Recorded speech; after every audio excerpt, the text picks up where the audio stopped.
Welcome to Oddball. I'm Amin Elhassan. I'm joined today by Israel Gutierrez, and it's Tuesday, so you guys know what that means. Go ahead and check your calendars. Go ahead and check the Rolodex. You know what it is. It's Trivia Tuesday. Go ahead. That's the music. I'm going to say go ahead one more time because that's a nice verbal take that. Go ahead. Is this your first time doing Trivia Tuesday with us? I believe it's my third time doing trivia. Oh. Thanks for keeping track. Okay, well, there you go. Go ahead. Go ahead. Let us know how many times you've done this. We've got producer Antonio, who's going to moderate. And Antonio, the show is yours. Go ahead.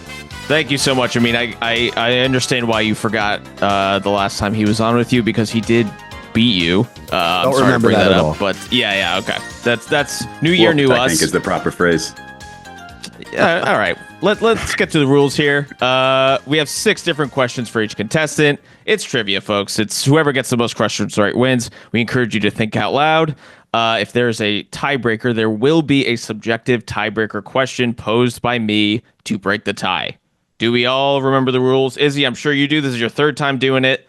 We're going to start with you, Izzy. Let's get to your first question.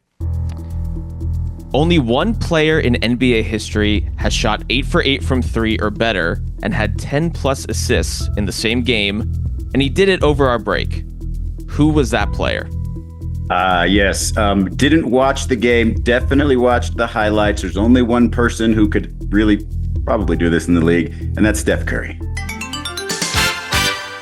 That is absolutely correct. 30 points and 10 assists coming out of the break on January 2nd, second day of the new year. That was against the Sixers. He's still a superstar, but the Warriors are tied with the Suns for 10th in the West. Pretty tough. Does Golden State owe it to their star to go all in at the trade deadline? What do you guys think?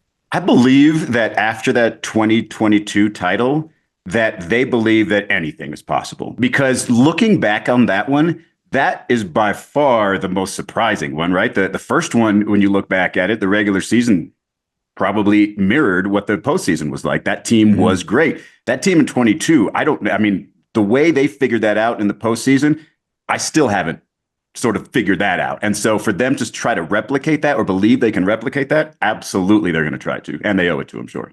Yeah, and the cast of characters that they had there were less heralded than the first time around. You know, Sean Livingston and Leandro Barbosa and Andrew Bogut. All these guys were guys that had made a name for themselves elsewhere in the league. And this was like kind of, do you have anything left in the tank? Whereas the 22 title, you look at it's Otto Porter, it's Bielitsa, it's Gary Payton II. Vets, but not the same kind of vets. This time around, it's a little different. The supporting cast is even younger, some would argue. I think to answer the question, yes. Steph is at a stage of his career where we don't know how much more magic is left in him. He still seems to be every bit the Steph Curry that we know and love, but you can't tell him to wait any longer on people. I get it. You don't want to be tied up into bad salary for like 5 years later, but if the window's open, you got to go through it. But trade for Jordan Poole is what you're saying. Oh, Jesus Christ, no. Don't you put that evil on me, Ricky Bobby. So you're not believing in the 15-man rotation. You think that's run its course? You know what, Antonio? Like it hadn't run its course. Look, the DeAnthony Melton injury is a lot bigger than anyone. I don't even think Golden State realizes how big, on this one. Domino.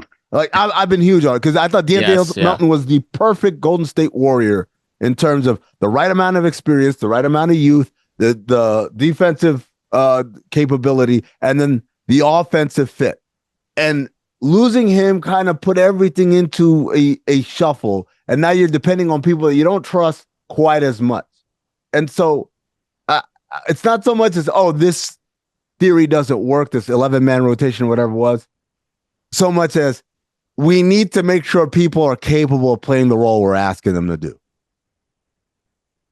Makes a lot of sense. I mean, let's see if we can get you on the board here. Only one player in NBA history has ever had 30 plus points, 15 plus assists, and made 5 plus threes in the same game. And he did it, you guessed it, over our break. Who was that player? All right, so I'm gonna process of elimination say it's not Steph Curry because we wouldn't have the same answer twice. So he's off the board. 30 points, 15 assists, and you said 5 3-pointers made? Yes, 5+ 3-pointers made in Now, the same game.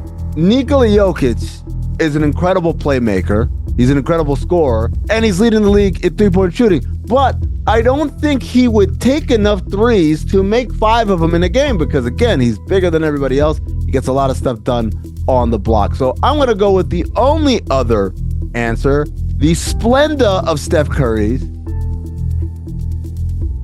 Trae Young. So that was some salient thought process there, Talked but it was yourself actually out of it was Tyrese Haliburton. He Oh! had 33 points and 15 assists on 6 for 13 from 3. And I mean, again, it's January 2nd. I understand why you forgot this because it was against the Heat on January 2nd. It was the second time with 30, 15, and 5 threes in a game. The Pacers are 6-0 in 2025 so far. Haliburton is averaging 7 more points per game in January than he did in December. And they just took down the Cavs in a really impressive win over the weekend. With Haliburton regaining his form, are the Pacers are they fixed? Like, are the complaints from last year just not valid anymore? I wouldn't say fixed, but they are starting to round in the form. Look, offensively was perhaps the biggest question mark, right? Because we knew this team last year was one of the best offenses in NBA history, which isn't saying much over the last 5 or 6 years. Every offense pretty much is one of the best offenses in NBA history. But even compared to the other offenses around the league, they were incredible. And Haliburton was kind of the straw that stirred the drink. And he struggled mightily. And we questioned why. Was it the hamstring still lingering? Whatever it was. So I kind of felt like, look, they weren't going to be bad forever. At some point, they were going to round into form. It's the defensive improvement that's been interesting, particularly because they still haven't gotten kid from Boston. Aaron Nesmith? Nesmith hasn't returned yet. And so he's their best defender. Yeah, good job by you. He's their best wing defender. And he's so pivotal to everything they do defensively. We saw that definitely during the playoffs. So I think the defense improving, that feels a little bit more kind of a repair. And then you take it a step further, that win against the Cavs, that's also with Haliburton getting hurt during that game. So I think that's really a great kind of feel good, like benchmark win for them.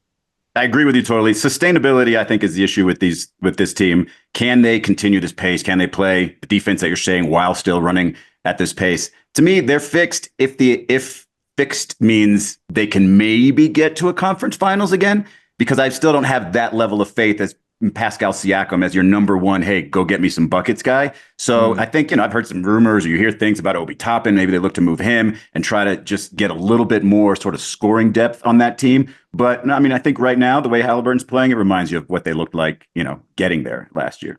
And the thing we also have to remember is that what they did last year was an overachievement. They weren't supposed to be that good. So it's hard to kind of hold them to that standard. Gotcha. All right, Izzy, let's get to your second question here. Only one player had 20+ blocks and 20+ steals in the month of December. Who was that player? 20+ blocks and 20+ No more layups for you, Izzy. Let's give you a real December. one here. No, I mean, first place you want to go is Wemby with the blocks, but there's no way is there a way? I guess he can, right? 20 steals over the month isn't that much. I'm going to go with Victor Wembanyama. We're running out of time here. I'm so sorry. It's Jaren Jackson Jr. He had 23 steals, 22 blocks in 14 games. He's been injured throughout his career, but he has been pretty consistently on the court for the Grizzlies. Played 37 out of 39 games.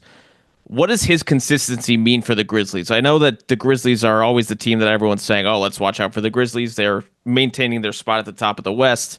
How important is he for them there? I mean, he's huge for them. I don't know if I'm sort of taken off of my take with him, as I just think he's a little overrated. I think that Defensive Player of the Year trophy was a little bit premature. Watching him play, like, he's got all the talent defensively in the world. Do I see him doing it enough consistently, staying out of trouble? To be honest, haven't focused on Triple J that much this season, but I do know that his consistency is what probably unlocks that team. Wow. More overrated, JJJ or Edie? Oh, and I think Edie's properly rated by the right people. Okay. I mean, I think I cut you off there. No, I was just gonna say, I couldn't disagree more about Jaren Jackson Jr. defensively. Yes, he gets into foul trouble. He has some dumb fouls there, but for the most part, he is a very sound defender. Him being the answer to that question, I'm not gonna lie and say, I knew that, but it made sense because he is versatile like that in terms of playing the passing lanes and also being a rim protector. To me, the consistency questions about him are more about the offensive end and what he's done offensively recently, including that win over Minnesota over the weekend where, yes, John Morant hit the game winner, but it was Jaren Jackson who carried the offensive load. That's been kind of the part where I'm like, you need to be more consistent there. Maybe not 35 points or whatever it was every night, but he needs to be a more consistent offensive threat. Gotcha. All right. I mean, let's get your second question before we go to break. In Victor Wembanyama's first 100 career games, he totaled 2,273 points, 1,053 rebounds, and 366 blocks. Who was the only other player in NBA history to hit those totals in their first 100 career games? I'm not going to bore you with a whole lot of thinking out loud stuff. I think I know this answer. I did not hear this stat when it happened, but I think I know this answer. There's only one answer. It's the one and only Shaquille O'Neal. What? It was David Robinson. Oh, man. Shaq, you let me down again.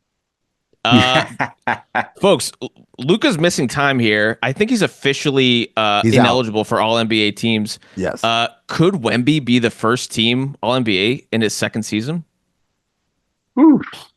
Man, I got to do the math on all these first because this is coming out of left field here. But I don't see why not. Like when you talk about somebody who is overwhelming during the course of the game, like he is up there. Like he's got to be top 5 in the league in terms of people who can take over a game. He's gotten to that point where when he's pulling up for those threes where maybe he looks off balance and it kind of feels like the ball's floating in the air for longer. I used to think that somebody's going to get him off of those shots. And now I feel like they're scary as hell. And every time he takes one, I'm like, ooh, this could start something here. So I don't know, man. Like I probably not is my instinct, but I don't think he's far away from it. So what Luka has to his advantage. We're positionless now for all NBA, aren't we? Yeah. Oh. Yeah. Okay, so never mind. I was gonna say Luka has the advantage is he can fit either slot. I don't know. I'm just gonna name basically what the first team All NBA has become now is your MVP ballot, right? And so Jokic, Shai Gilgeous-Alexander, Giannis, that's 3 already. Tatum, right? Tatum, Anthony Edwards, that's 5, and then I could keep going. Edwards is going there. I'm just naming names. I'm just naming names at this point. Donovan Mitchell, yeah, right? Is that a name? And then you could keep going through the list of people who have been playing great across the NBA. I think he's definitely all NBA. That's not a question at this point. All NBA first team, maybe not quite yet. Feels like second team right now.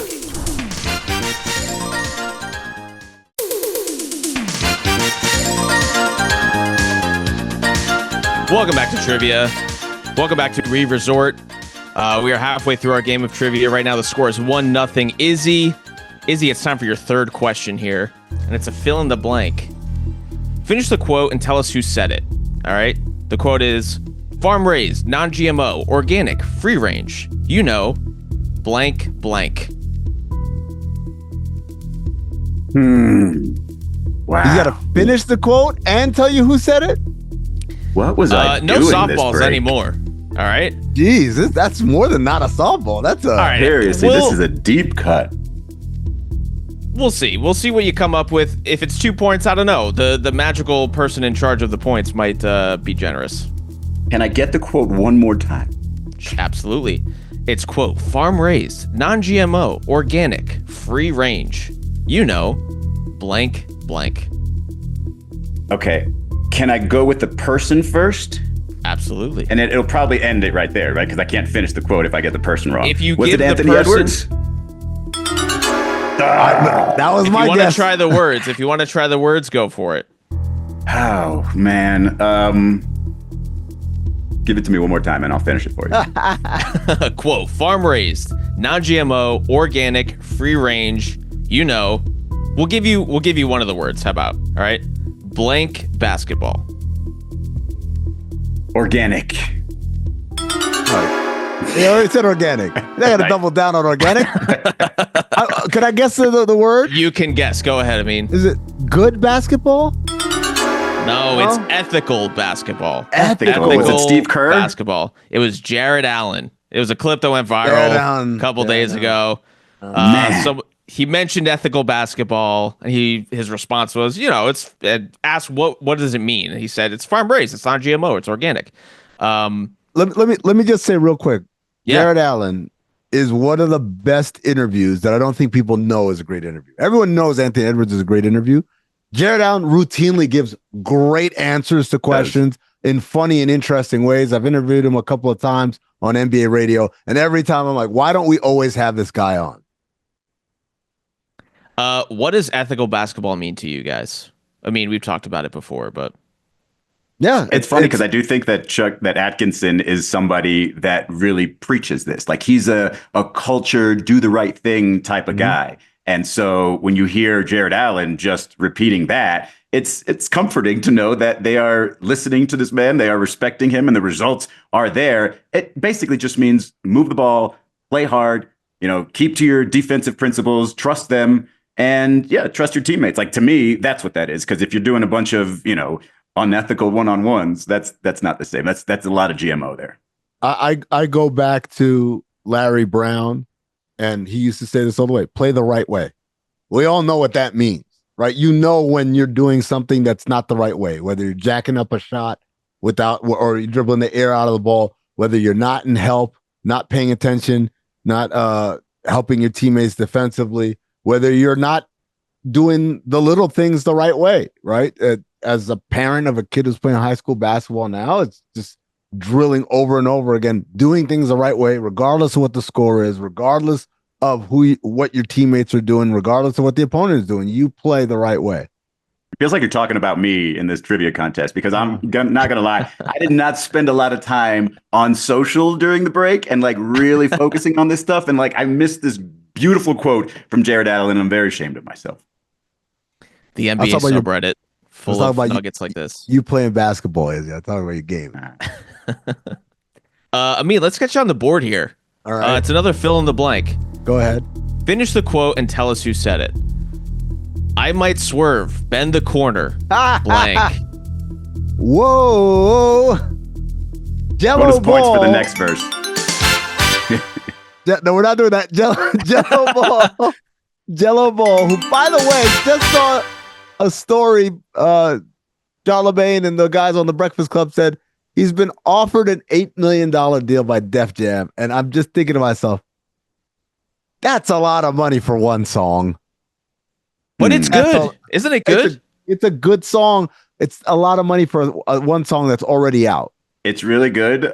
It's catchy, but it's one of those catchy tunes that just kind of you just get tired of it quickly. And I'll never forget this forever. Somebody said that he sounds like Manny Fresh during the chorus part, and then Lil Nas X for the rest of it. And if you go back and listen, holy crap, that's 100% accurate. How do you think LaMelo and LiAngelo feel hearing that in the locker room? Do you think they're playing it ironically, or is it? No, I think they're proud of their brother. Lonzo wrote it, so I'm pretty sure he's very happy that he wrote a hit record. Yeah, I'm very sure. The royalty checks, I'm sure, will be sweet. Izzy, your fourth question here. Last season, the NBA unveiled a new advanced stat, dunk score. It gives a numerical value to individual dunks using factor like jump height and distance to the closest defender. So last week, we had our first dunk with a 100 plus rating in the year 2025. Who was the dunker? So I'm going to get this one wrong. I'll tell you ahead of time.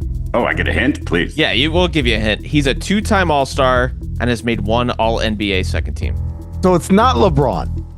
It wasn't the LeBron windmill left-handed over Derek Lively. It was not. Jesus. All right, dunk scorer. Tough crowd. A two-time All-Star with a one-time second team. Wow. I'm going to say Jaylen Brown. It's wrong. It was Anthony Edwards. Oh my Or Anthony goodness. Edwards gets from earlier would have been good here. He dunked on Anthony Black, Anthony on Anthony Crime last Thursday. It was the 9th highest rated dunk of the season. It got a 103.5 dunk score. How do we feel about making dunks nerdy here with Terrible. numbers? I saw that dunk and I did not think, oh, that's the best dunk of the year. I don't know. Like the LeBron dunk was better than that dunk. He switched hands. Who is this for? Who? What? Yeah, I'm going to. It's for nerds. It's for nerds. I'm going to be an old man, get off my lawn, all that stuff, not in my backyard. Whatever you want to make fun of me and me showing my age, guess what? These grays were earned, and they're not earned by like, by my calculations, this dunk had the force of like, shut up, nerd. We know what a good dunk is, what a not so great dunk is. Let us just enjoy it. Not everything needs to be measured. Not everything needs to be like processed and gone through a system of analytics and spit out as a piece of paper. Like, according to my, like, shut up, man. Let me show you the type of measurements that I want with my dunks. Okay. Yeah. This is it. Just hold up something with a single digit, a number, a 9, a 10, something like that. I don't need a full dunk score with, no, I don't need any of that. Extra credit if that thing that you hold up with the number on it has a corporate logo like Sprite or something like that. Yes. That picks it up a notch. Rocket Mortgage. Yeah. And for the record, guys, the LeBron switch hands dunk that was all over the place. That had a 75.7 dunk score. This is how you know against the Mavs. This is rule 1 of analytics, by the way. If the readout is telling you something that does not compute, you throw it away. That means you haven't mastered the formula yet. Let me tell you the person who has the most impressive dunks, like probably multiple of them, 1 through 5 in my list this year, Jalen Green. And I don't even know what his dunk scores are because, again, I don't care. Well, this kind of ties into, Amin, your next question. If we can go to it here. 14 players have recorded a dunk score of over 100 this season, but only one player has done it twice. Who is that player? Well, again, it's not going to be Anthony Edwards because we just said Anthony Edwards. We have a hint for you here before you give your guess if you want it. He is an NBA champion and a Finals MVP.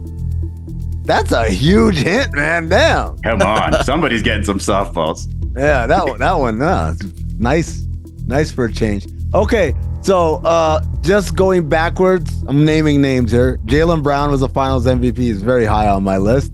Nikola Jokic is a no. Steph Curry is a no. 2021 was Giannis. Ooh, maybe Giannis. 2020 was LeBron. We already said if that windmill wasn't 100, then LeBron definitely doesn't have 5 of those this year. 2019 was Kawhi. Only 2. What's up? Only LeBron's 2. got 2? No. Only 2 players have had over 100 score. Just to be clear when you're answering the question. So Kawhi Leonard. 2018 Kevin Durant. 2017 Kevin Durant. 2016 LeBron. He's just doing this to impress people that he's doing it that quickly. Well, I'm just flags. Andre Iguodala, not 2 flags.